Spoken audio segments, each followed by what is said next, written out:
Welcome to a special edition of NASA Science Live about climate change. I'm your host, Joy Ung, and today we will be talking to NASA's chief scientist and senior climate advisor about rising heat all over the globe. We'll also hear from climate scientists across the country about extreme heat impacts and how they affect different aspects of our environment, from air quality to oceans, and how NASA satellites and data help us learn more all about it. So this is your chance to interact with NASA experts and have your questions answered in real time. So be sure to send them in using the hashtag AskNASA in the comments wherever you're watching. So today's focus is heat. Air temperatures on Earth have been rising since the Industrial Revolution. Human activities, particularly emissions of heat-trapping greenhouse gases, are making our planet warmer. Heat waves are the clearest examples of impacts of humans on our climate. And it's a fact. Human activities are making heat waves hotter and even causing them to last longer, starting earlier in the spring and extending into the fall. So as a reminder, we are keeping an eye out on the questions pouring in online, and we'll bring them straight to our experts live on air later in the show. We also have experts in the comments standing by to answer you in real time. So let's jump in. Now, with me today is NASA's chief scientist and senior climate advisor, Dr. Calvin and John Haynes with NASA's Earth Action Program. Thank you both so much for being with me. Thank you, Joy. Thank you. So let's talk a bit about your roles. Kate, can you tell me what you do at NASA? So I am NASA's chief scientist and senior climate advisor. So that means I advise the NASA administrator and NASA leadership about all things science and climate. I also work on connecting within the agency and communicating what we do externally. And I serve as program manager for health and air quality applications, part of the NASA Earth Action Program. And my job is to work with end users, stakeholders, decision makers across the country and across the world to help them access the treasure trove of NASA satellite data that we have on the Earth system and how it is changing, and help them to apply that data to issues and problems related to health and air quality. Thank you, that's super helpful. So I think the term heat wave can have a few different meanings. So can you explain to us what context we're discussing heat waves today? Yeah, sure, that's a great question. I think sometimes when we talk about rising heat or more heat trapped in the planet, we're really talking about climate change in general. And so what we know is that climate change is making our planet warmer overall. And with that increase in average temperatures, we're getting a lot of impacts on people and ecosystems. But there's also a specific type of events called heat waves. And heat waves are periods of abnormally hot weather. So they might be a couple of days to months, but usually you think about them as like number of days above 90 degrees Fahrenheit or some other temperature. And that's one particular type of weather event that is increasing with warming.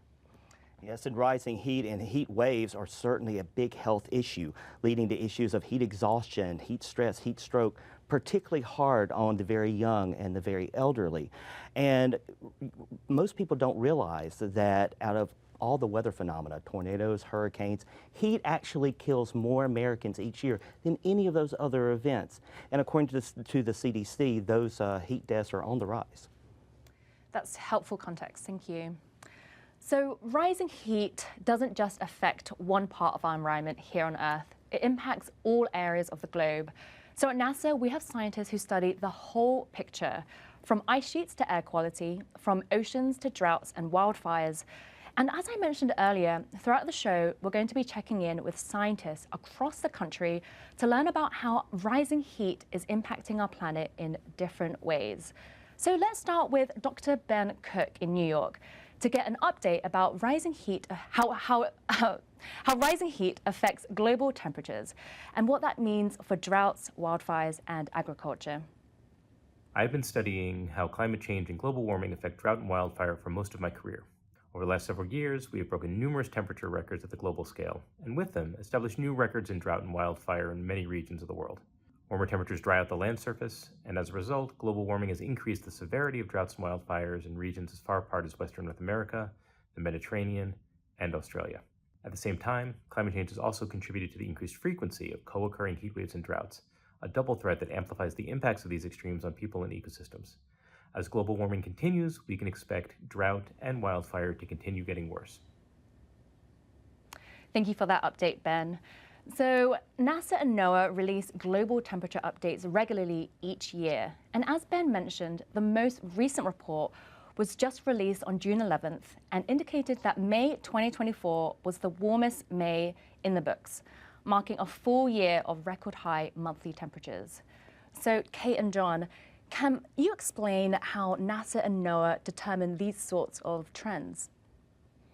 Well, from the NASA standpoint, we have a constellation of over 20 satellites and sensors in Earth's orbit, including several on board the International Space Station, that are continuously monitoring Earth's weather, climate, and environment for research and applications purposes.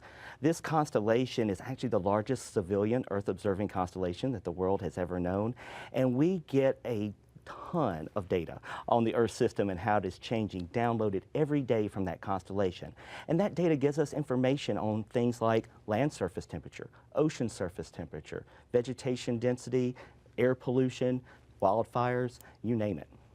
And we complement that data that we can get from space and observing our Earth from space with data that we collect on the surface. And so often when NASA and NOAA talk about monthly temperature records or annual temperature records, they're looking at the surface data, and we have surface stations all over the planet that monitor temperature, and then we can calculate that average temperature for the planet. And we use those surface records because they go back farther in time than the satellite records. But when you compare both satellite records and surface records, you see the similar trends in warming. So Earth also goes through natural cycles of warming and heating. How do scientists know that this global warming trend that we're seeing isn't the same thing as that? Yeah, it's a good point. So, we do go through natural cycles over very, very long time scales, think tens of thousands of years. And that has to do with the tilt of the Earth, its proximity to the sun, and those things affect the amount of sunlight coming in, so how close you are to Earth. What we're seeing now is more heat being trapped. And what we know is we can look at different types of evidence. So we can look at observations, we can look at models, we can even do laboratory experiments. And they all show that increases in carbon dioxide trap heat. And we see when we look through those observations, if you had more sunlight coming in, you would expect warming throughout the atmosphere. What we're seeing instead is warming at the surface and actually cooling in the upper atmosphere, which is a characteristic of trapping heat associated with greenhouse gases.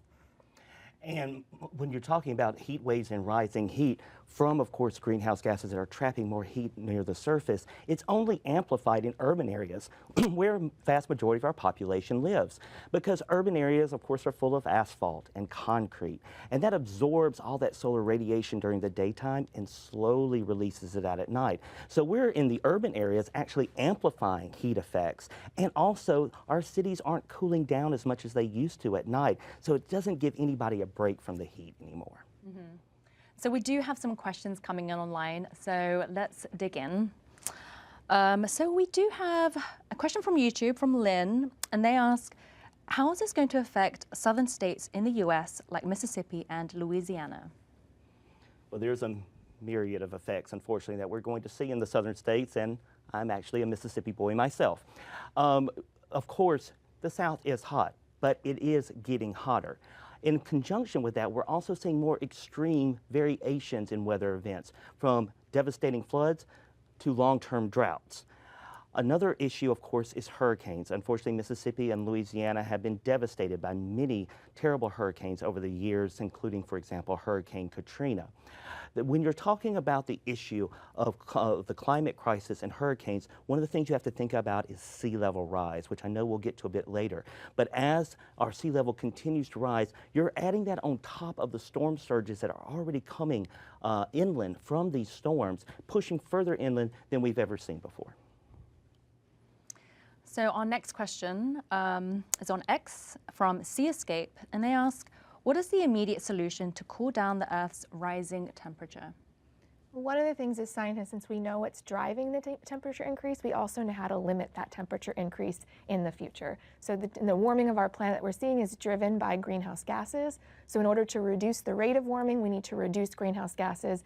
And if we actually get to the point where carbon dioxide is effectively zero, we would stop warming.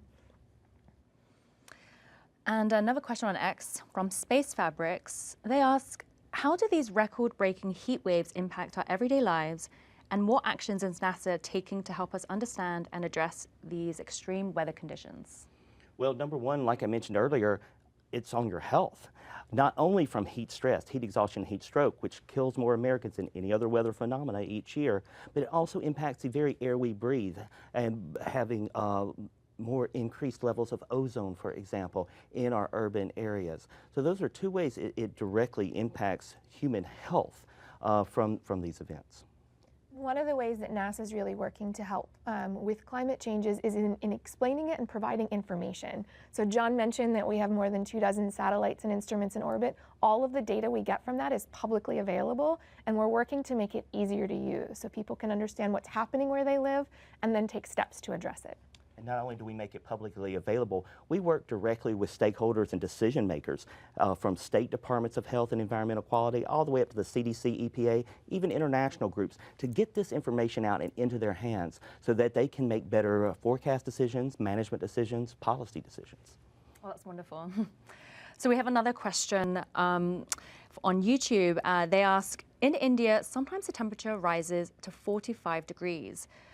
Is this normal for the temperature to rise so much? And like 45 degrees Celsius. Yes, obviously. Yeah, I think one of the things, as we mentioned, is that what we're seeing with climate change is an increase in average temperature, but also more extreme heat events. And with each individual event, scientists actually look pretty carefully at, like, has this happened before? What was the likelihood it would happen before? And what is the likelihood that it happens now that we have a warmer planet? And try to understand what's driving individual events. But overall, we know that there's a trend towards increased temperatures on our planet, including increased extreme events and extreme heat events. Mm-hmm. Yeah, going hand in hand with the heat wave we have just recently kind of ended here in the Northeast and Mid-Atlantic. Washington, D.C. hit 100 degrees Fahrenheit, 38 degrees Celsius, for the first time in 8 years, with a very long stretch of 90-degree Fahrenheit plus days. And again, these heat waves are becoming longer, more intense, starting earlier, lasting later in the year. At the same time this was going on, there was another severe heat wave in southeastern Europe as well, where temperatures were well above 38 degrees Celsius in Greece, for example, and led to a lot of deaths of hikers and tourists. So we have another question from YouTube, from Maddox. And they ask, are the record high temperatures and global warming confirmed to be from pollution and not simply a high point of activity from the sun? This is actually one of the things we really monitor, and you might even hear lately that we're headed into solar max. That has to do with really solar flares coming off, which could lead to impacts on electronics or more aurora, so northern lights or southern lights. But we can measure the amount of sunlight coming in. We can also measure the amount of heat going out. And because we can do that, we can help understand what's driving warming. And what we're seeing is more heat being trapped over time because of this increase in greenhouse gases in our atmosphere. So another question from X, Orwell 2022, they ask, can you explain how you deal with urban bias, or the bias created by the urban heat island effect when making climate measurements of factors like surface temperatures? And how do you ensure that climate measurements are credible and not extrapolating UHI to other rural areas? Well, as Kate mentioned earlier, it takes not only the Earth a system, it takes a system of data. And that includes ground measurements, includes data we get from our airborne campaigns that are including over the oceans. And then you have the piece from our unique vantage point in space, our satellites on orbit. Because there's only so many ground stations across the world. We have a pretty good density of them in the United States, but there's a lot of places in the world where there just aren't any ground sensors. So we have to use all of this information, including our global vantage point from our satellites of the Earth system and how it's changing. And like I said, we get information from those satellites on ocean temperature, on land temperature. And so we're able to see the entire global picture. So we're not biased by just ground measurements alone and not just point data, because we're getting a truly global picture from our NASA satellites. Mm-hmm. Yeah, and just one of the nice things about satellites is it does see everything. So not just the places where we have surface stations, but the whole planet. And then as John mentioned, we use these different methods. We also have different people around the world that do the same types of calculations independently. And we're all seeing the same trends. And that's the way one of the ways that scientists verify what we know. We measure it in different ways. We look at it in different ways. We have different people approach the same problem from different perspectives. And when we see the exact same trend in all those ways, we know. Mm-hmm. So we've been talking about global temperatures, but I have more of a general question. Derek from Maryland asks, what are the 3 greatest changes society can make to reduce the impact of climate change? That's a great question, and it's one that we get a lot, but it's actually, to answer it, we can answer it in a very scientific manner. And we know that the largest driver of warming to date is carbon dioxide. The second largest driver is methane. So, reducing warming in the future, you can reduce carbon dioxide or methane. But with respect to specific actions, each of us are different. We each live in a different place, we work in a different environment, we have access to different options, and so it's hard to know exactly what works for an individual without knowing about their life. But in general, actions that have lower emissions will lead to less warming in the future. And we say often you have to act locally, but think globally. And in our urban areas particularly, while again, you're not going to be able to completely mitigate the effects of the urban heat island, but there are things that people can do to help on the margins, make it a little cooler in the cities. Urban gardening is a big deal right now. In fact, my husband has a big urban garden on our balcony. And having these green spaces on balconies, rooftops, having larger city parks and more green spaces, areas where people can get shade, does help at the margins keep our cities a little cooler. Mm-hmm. Those are both really good points. Thank you. So let's check in on our planet's ice, which is an important part of the global climate system. To give us an update about the changing landscape of Earth's ice, we have polar scientist Dr. Ben Hamilton from NASA's Jet Propulsion Laboratory in Pasadena, California. As the climate continues to warm, rising surface and ocean temperatures affect ice in many ways, including in our polar regions. I have been studying sea level change both on a global scale and also on a regional scale. Using satellites, we can see that sea level is rising almost everywhere on Earth. Not only that, the rate at which it is rising is increasing. It's like we're putting our foot on the gas pedal. These changes have a big impact on people's lives. Many low-lying areas around the world are already experiencing flooding. And as sea level continues to rise, we expect this flooding to increase in frequency and worsen in severity. A really big part of the sea level rise that we are seeing comes from the Greenland and Antarctica ice sheets, which are home to most of the world's ice that accumulates on land. Combined, these 2 ice sheets contain enough ice that if it were to melt all at once, sea levels would actually increase by 215 feet. Well, that definitely won't happen anytime soon. Even an additional foot of sea level rise would be a huge problem for the planet's coastal communities. Thank you, Ben. That is a lot of disappearing ice. So, Kate and John, can you tell us more about how the melting ice at the poles, how does that affect the everyday person watching the show today? Yeah, and so one of the things that happens when ice melts, if the ice is on land, like in Greenland and or Antarctica, when it melts, that water runs into the ocean. So then we have more water in the ocean, and that's contributing to rising seas.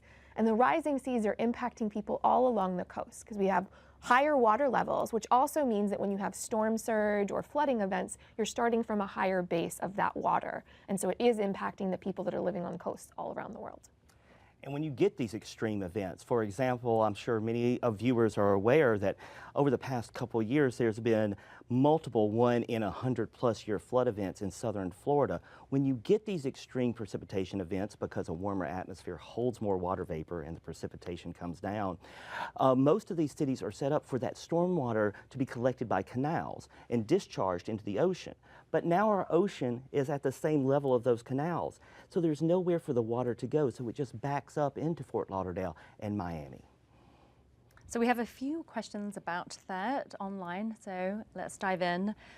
Ian on X asks, can you explain geoengineering? Is it making our weather hotter?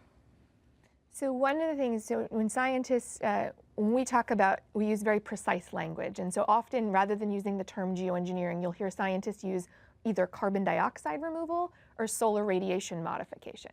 So what carbon dioxide removal is doing is it's taken carbon dioxide out of the atmosphere. And by doing that, you can either slow the rate of warming, or if you take enough out, you can actually reverse warming. But you're removing the greenhouse gases that are trapping heat when you do carbon dioxide removal. So you're stopping the driver of warming. The other type of geoengineering, solar radiation modification, sometimes called solar geoengineering, that is blocking sunlight. And there's different ways of doing it, but by blocking the sunlight, you could you could reduce temperatures, but you're not reducing the underlying driver. So things like ocean acidification still happen because you still have carbon dioxide in the atmosphere. And solar radiation modification can also have a lot of impacts on other aspects of our Earth system, like precipitation or ecosystems. So there are a lot of other consequences and effects associated with solar radiation modification.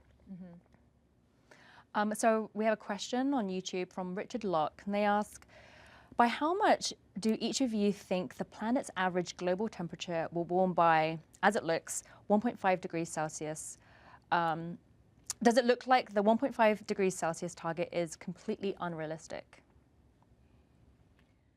So I think first of all, often when you hear sort of annual temperature updates, those are very different than when we talk about the 1.5 degrees Celsius that you hear talked about in media. That 1.5 degrees Celsius is a 20-year average usually, and so that's a bit different. And so one of the things that scientists do is we actually look into future warming, and so we can look at under different potential scenarios for future, the way that energy, water, land, and emissions evolve, we can look at the temperatures of those. And when we looked across all of that a few years ago, what we saw was that 1.5 degrees Celsius would be reached in the near term, so in the early 2030s. But how much warmer it gets depends on future emissions. So what warming we see in 2040 or in 2050 depends on what actions are taken between now and the future.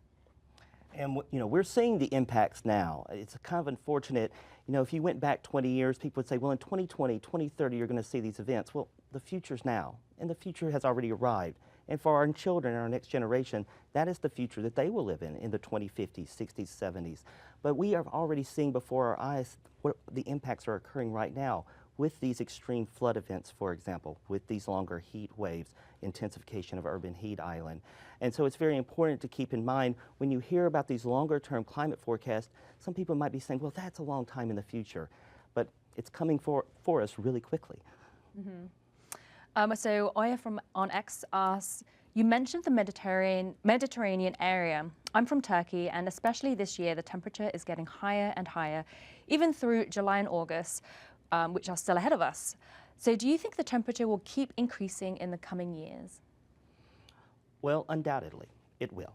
Our current trajectory for greenhouse gas emissions globally certainly supports undoubtedly that the temperatures will continue to rise. And we will see, again, rising heat on average, longer heat waves that start early in the year and last later in the year. As I mentioned earlier, I'm so sorry for the folks in Turkey and Greece. They've been suffering under an extremely intense heat wave that has caused a lot of deaths. And it is areas that, yes, it gets hot in the summer, but this type of heat this early in the year is not expected. As a meteorologist, we usually say weather's what you get, but climate's what you expect. So the weather's what they're getting, but it's not what you would expect. Yeah, and as John mentioned, we're seeing a general trend in increasing temperatures because of climate change, and we would expect that trend to continue as long as greenhouse gases continue to rise. But we do still have natural cycles on top of that, like El Nino and La Nina, that can lead to warmer or cooler years. So every year in the future might not be the hottest year on record, but we're seeing an overall trend towards hotter years overall. So I have a question from Nathan on X, and they ask, how much impact do humans have on temperature versus the natural phenomena? Also, what happened to the hole in the ozone layer and fears about acid rain?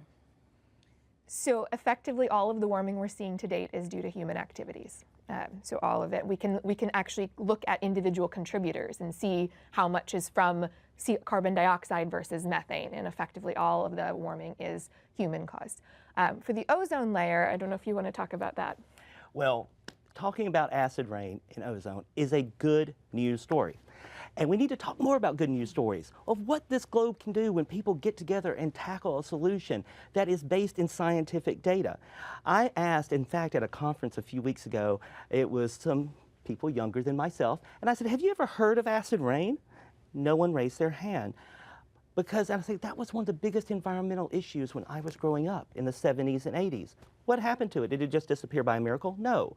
Our regulations under the Clean Air Act helped us regulate sulfur dioxide produced by our factories, where now sulfur dioxide levels in the United States are 80% and more below what they were in 1980, which leads to not having acid rain because you're not pumping sulfur dioxide in the atmosphere.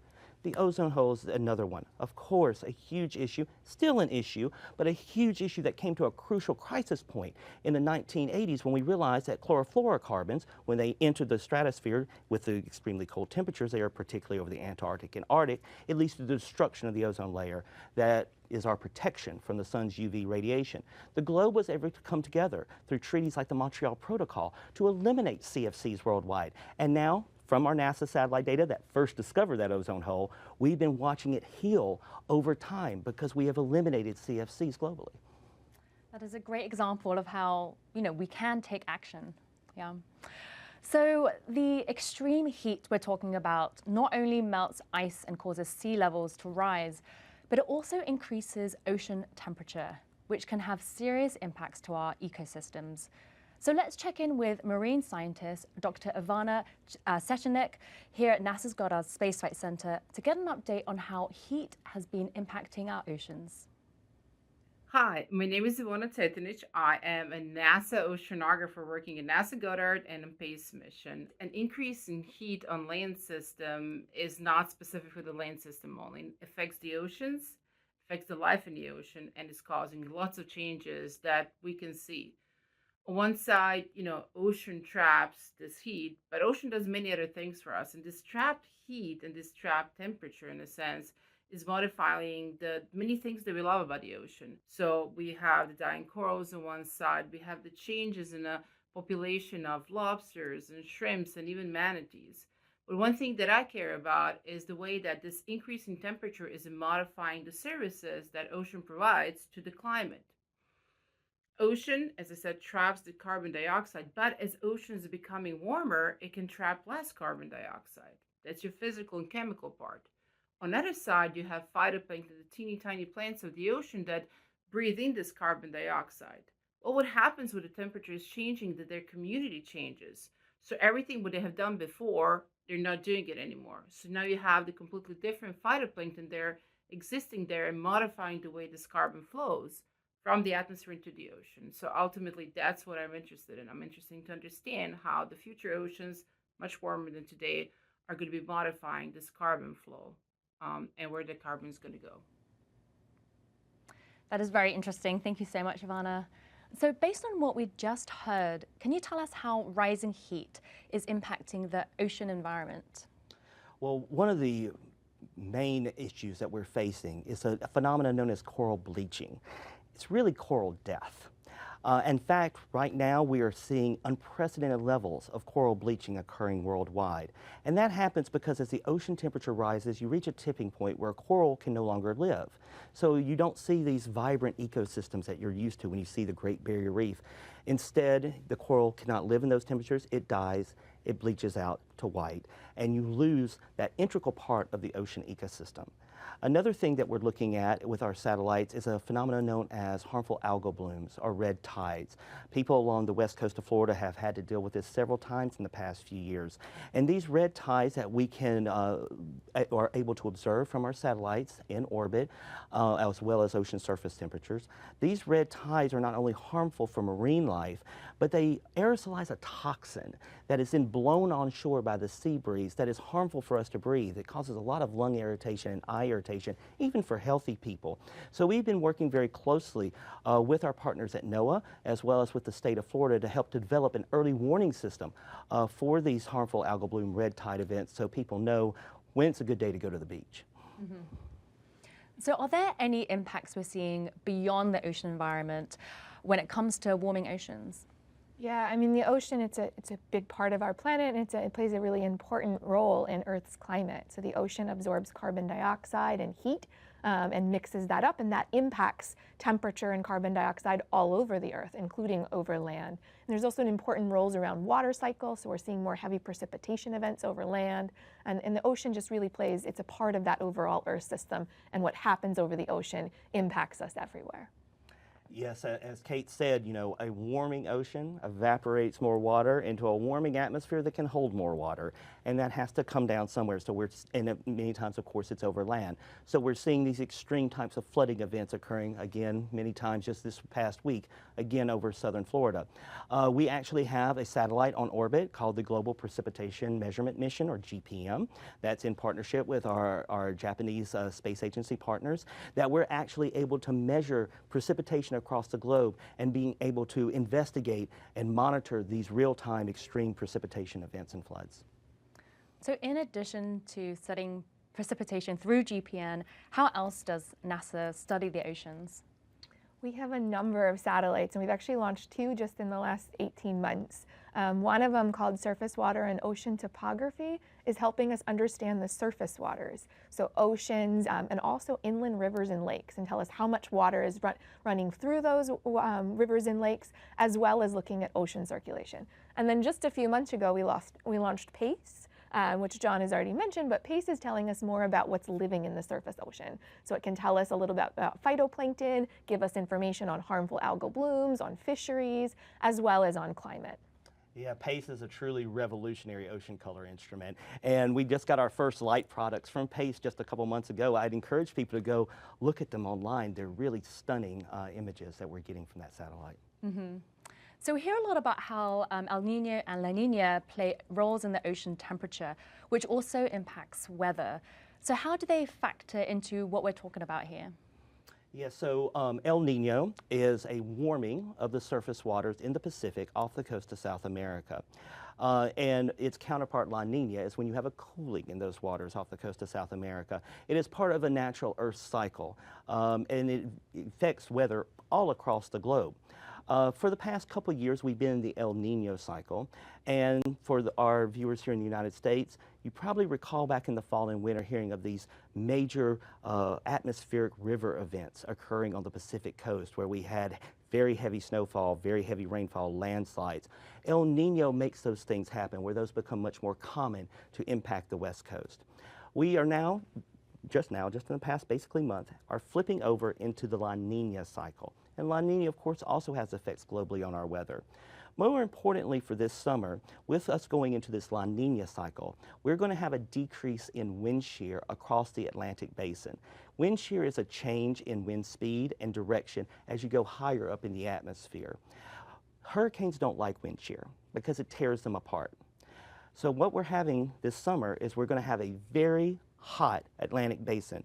Ocean temperatures in the Atlantic are near or above record highs, along with an environment, because of La Nina, of low wind shear. This can make for a very dangerous and very long hurricane season across the Atlantic, Caribbean, and Gulf. Yeah, in addition to those extreme weather effects that John described, we're seeing, El Nino years tend to be warmer on average, La Nina tend to be cooler, but then we have a background of climate change and increases in temperatures overall. So just as an example, 2022 was the warmest La Nina year on record. So La Nina normally cooler than average. It was the warmest La Nina year, and at the time it was tied for 5th warmest. 2023, where we entered into that El Nino phase, was the far and away the hottest year on record. So we have a few questions coming in online. Thank you everyone for sending them in. Keep them coming. So we have a question from YouTube, and they ask, what would happen if all the ice melted? So there's a lot of water contained in the ice, and when the ice is over land, when it melts and runs into the ocean, it increases the volume of ocean. So we would see very, very extreme levels of sea level rise. Yes, I mean, I think we've seen estimates that if all of the ice in our polar regions melted, and the Greenland ice caps, the Antarctic ice caps, and so on and so forth, it would be, I believe, a rise of over 200 feet in sea level globally. We're not saying that's going to happen because that's a very extreme event, but if you actually were able or did melt all the ice, yeah, you're looking at a very different landscape of our shores and continents. Mm-hmm. So we have a question from Moses Katuku on Facebook, and they ask, are we going to experience another destructive, mighty El Nino? El Nino and La Nina, it's a natural cycle, and every few years we shift from one into the other, and so we're entered into La Nina now, but we would expect in a few years to go back into an El Nino phase with all of those changes that come along with it. Absolutely. Okay, so we have a question from Ashoka Maruya on YouTube, and they ask, is thermal expansion of the oceans a significant factor of rising sea levels? It is a factor in rising sea levels, and one of the things that NASA actually does is we look at sea level from a couple of different factors that contribute to it, and we provide that information publicly. So we can look at the contribution of melting of ice sheets, of thermal expansion, of changes in, we call it vertical land motion, but changes in how high the land is, and look at each of those individual factors and see how much they contribute where you live. So we have a sea level change portal where you can go click on a city or location along the coast and see how much thermal expansion has contributed where you live. And exactly, as Kate said, these are all compounding factors. I mean, so you have, of course, the melting ice issue, you have the thermal expansion issue, and you have this land subsidence issue. And unfortunately, in some of our most vulnerable areas, like southeastern Louisiana, we're having land subsidence occur at a much higher rate than average. So again, it's just compounding the sea level rise issue at the same time in those places. Thank you. So the effect of ocean warming include sea level rise due to thermal expansion, coral bleaching, accelerated melting of Earth's major ice sheets, and intensified hurricanes and changes in ocean health and biochemistry. It really is all connected. So can you explain to me, how is NASA able to combine the data to explain all of that interconnected systems and how they're working together?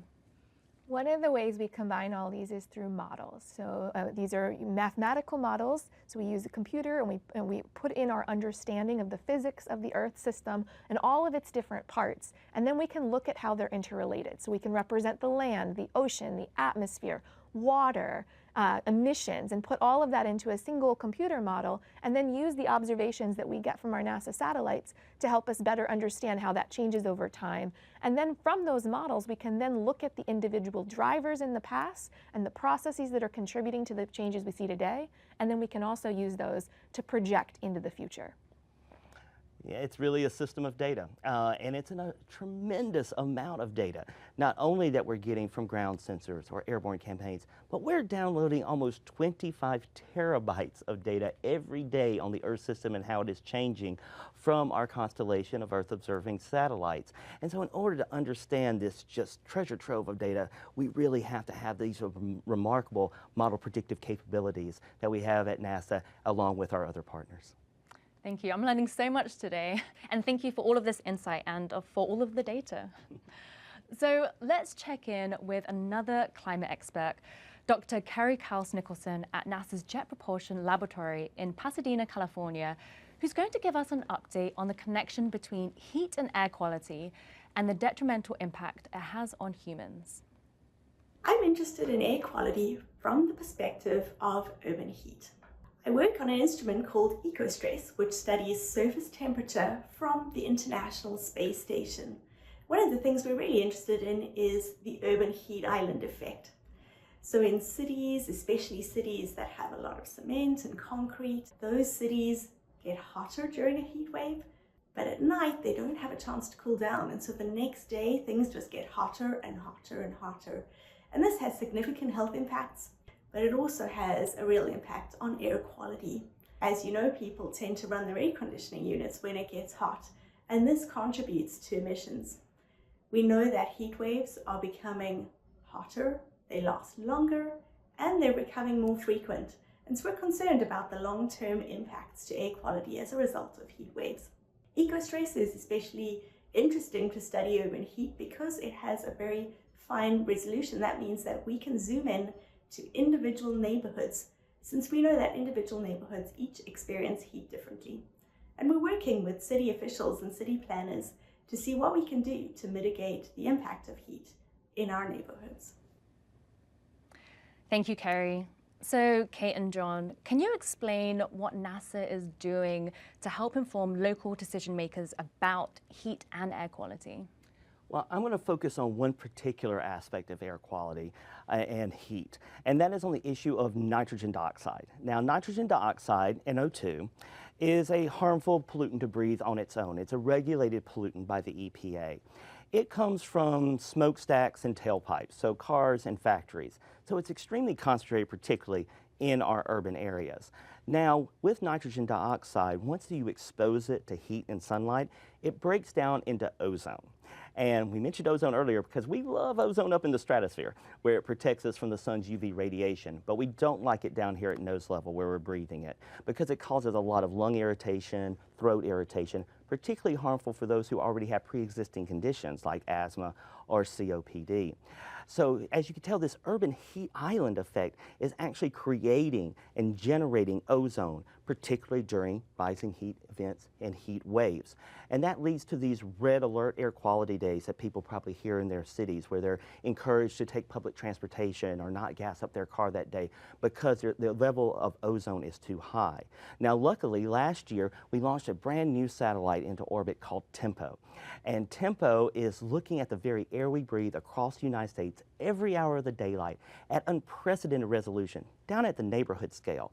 And TEMPO observes nitrogen dioxide. So we're being able to watch nitrogen dioxide, how it forms during the day, where it moves, where it's going, how is it different from AM rush to PM rush, and sharing that data with our partners, such as with state air quality departments or the EPA, for them to better understand and monitor the health of our atmosphere.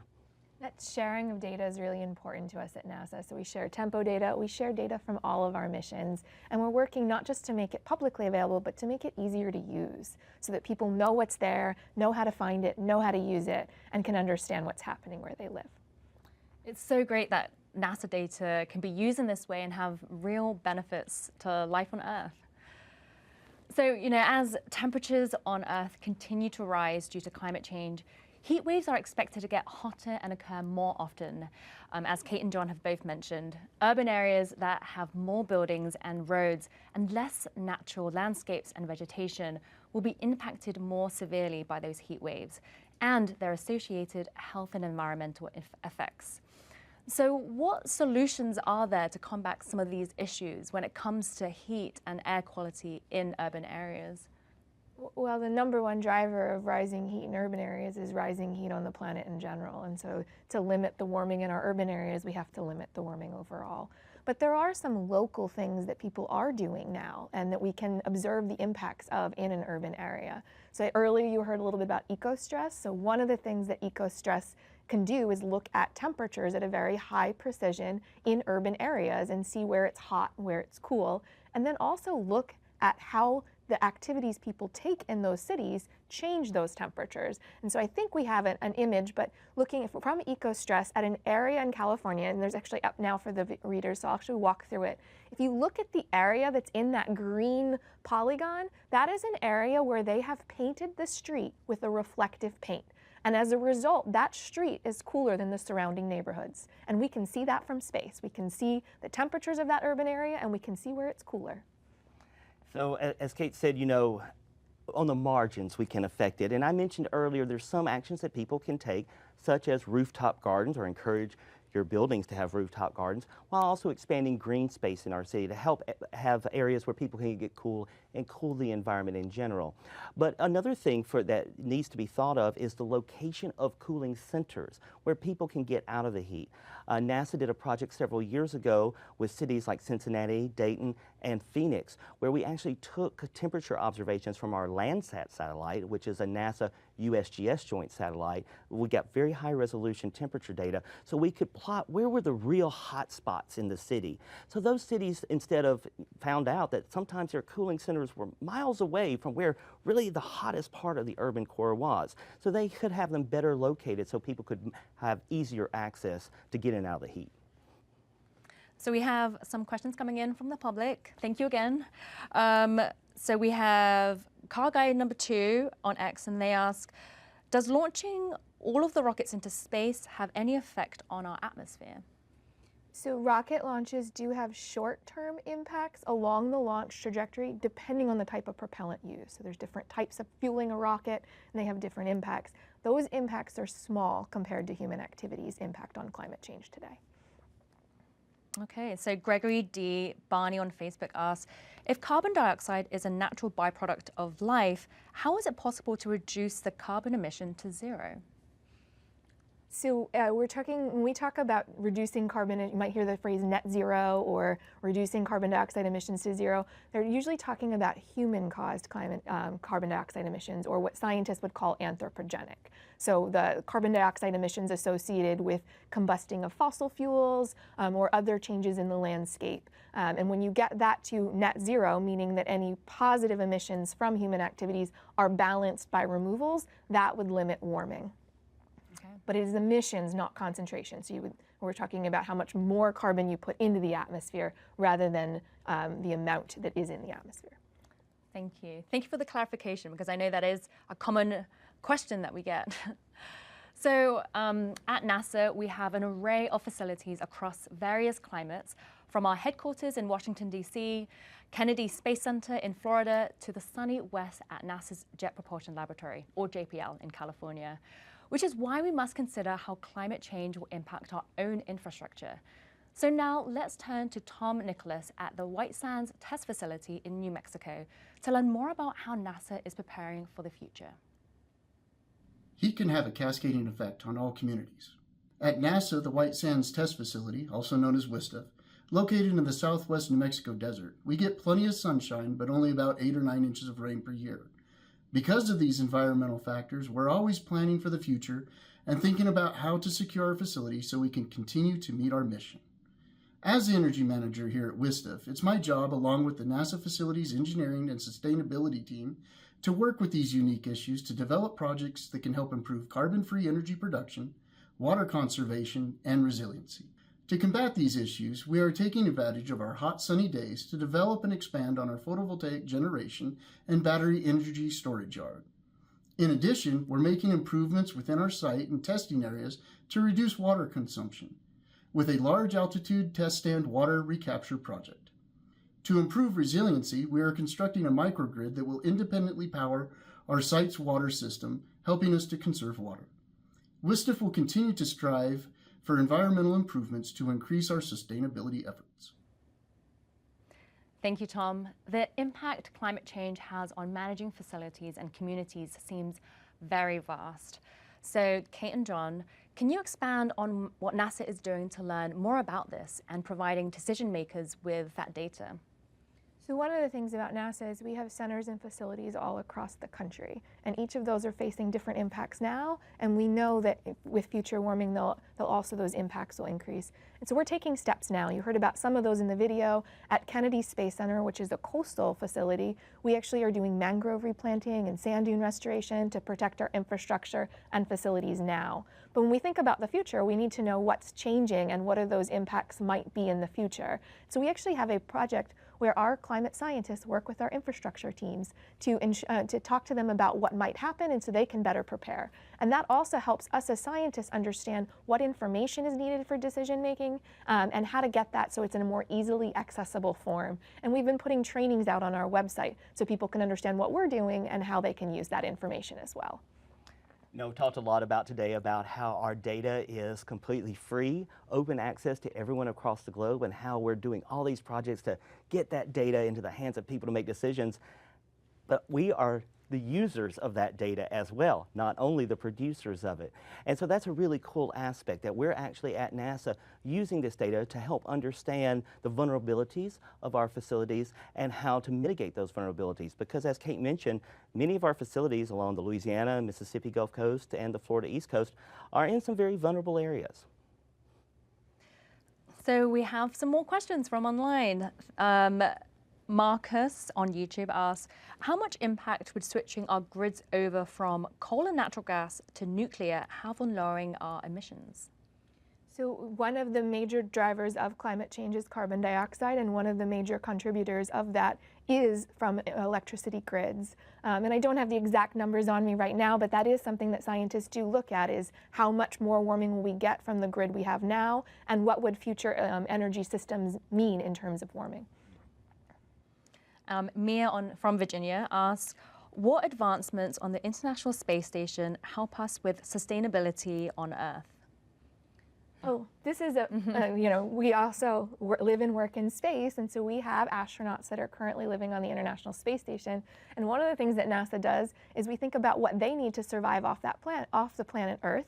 And as a result of that, those things that we have to develop for crew living on the International Space Station can also help us here on Earth be more sustainable. So just as one example, our astronauts grow crops on the International Space Station. And we have done a lot of research into LED lighting and fertilizer applications and types of fertilizer in order to grow those crops in space. And those can be used all around the world here on Earth for indoor agriculture facilities and to help us improve our farming. You know, the International Space Station has just become this amazing Earth science laboratory, a continuously crewed Earth science laboratory in orbit that has lots of sensors on board that are giving us, again, information on the Earth system and how it is changing. That includes, for example, ecostress that was mentioned earlier, looking at plant health, for example, across the globe. But there's another sensor on board the International Space Station called EMIT. And one of the things that EMIT can do is look at methane plumes across the planet. And we talk a lot about carbon dioxide because it's the most common greenhouse gas, but methane is by several factors times a more severe greenhouse gas. And it comes a lot from the generation of the oil industry, et cetera, and so forth. And so EMIT's actually able to look at these kind of super methane emitters across the planet to help us understand where they are, and that information, of course, feeds into our climate models. All right, so we have time for one final question, and this is for both of you. So what advice do you have for someone watching today if they want to join NASA's efforts in studying our planet and climate change? We have a lot of efforts underway at NASA in order to invigorate and inspire our next generation of scientists, engineers, and explorers. And that includes a very vibrant intern campaign that I encourage people to look into. And in particularly in the Earth Action Program where I sit, we have a program called NASA Develop. And NASA Develop is a program that allows college undergrad and graduate students to be able to work directly with NASA Earth scientists at centers all across the country to use the Earth observations we've talked about today to help tackle local problems. We also have a lot of citizen science projects where people anywhere all around the world can help us do science just from their home, often with just a cell phone. So we have one project called NemoNet where you can play a game on your phone where you help us categorize coral reefs. There's another one called the Globe Observer app where you can help us better understand clouds, and you can do that just from your home. Yes, that's right. There are many projects that the public can participate in from their own homes. So to learn more, visit go.nasa.gov/citizen science. Thank you both so much for joining me today to discuss this incredibly important topic. Thank you, Joy. Thank you. And thank you to everyone online for watching. To stay up to date on climate science, follow NASA Earth on Facebook, X, and Instagram. Remember, from space, the skies, seas, and land, NASA provides detailed climate data and research to the world. All of this data is freely available to anyone. To access this information and more, visit climate.nasa.gov. If you can't get enough of Earth science, we have a special treat for you. Let's take a peek of a new video that will take you inside NASA's PACE mission. This is an Earth-observing satellite, which is helping us learn more about our ocean, its role in Earth's climate, the creatures that live there, and more. Visit NASA's Goddard's YouTube channel to watch that full episode. Thank you, and see you next time. There goes PACE. Humans have never had a data set like this.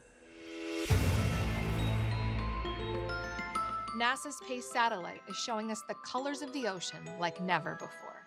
And liftoff. By being able to see the diversity of the phytoplankton, we're going to be able to model much better where that carbon is going. I'm going to slide it under and we're going to see what we're going to see. Some party people. Yeah? Oh, wow, okay. So what you're seeing here, it's called a diatom. You guys both also have ties to the ocean. So I know, Bridget, you surf? Yeah, that's right. I am a surfer. In terms of surfing and water quality, PACE is going to be great. From a single satellite, we get to learn about water, land, and air as we continue to monitor Earth's changing climate.